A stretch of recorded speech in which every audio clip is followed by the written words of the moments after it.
看花莲有一个查某人，伊最近收到3张中华甲台中开的交通罚单，也毋过伊讲伊根本无驶车去外县市，伊嘛申诉几啊届咯，也毋过嘛是佮继续收到罚单。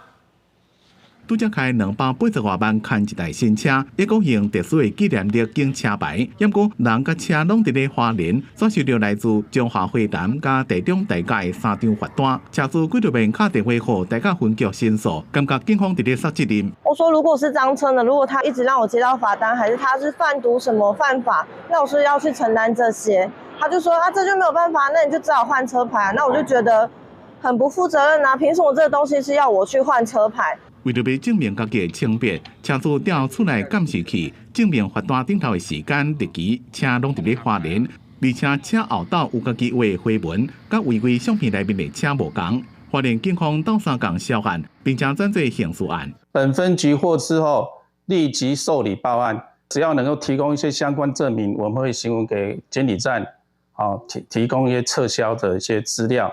监理站讲，市面上寄做的车牌一般拢是阿古里，车牌2下骹有3蕊花，名2粒是没落去，中央1粒是碰出来，要分辨是真的也假的，就要挖滚看。它这个下面可以看到有3个压花，那可以看到这2个旁边这2个是凹进去的，中间这个是凸出来的。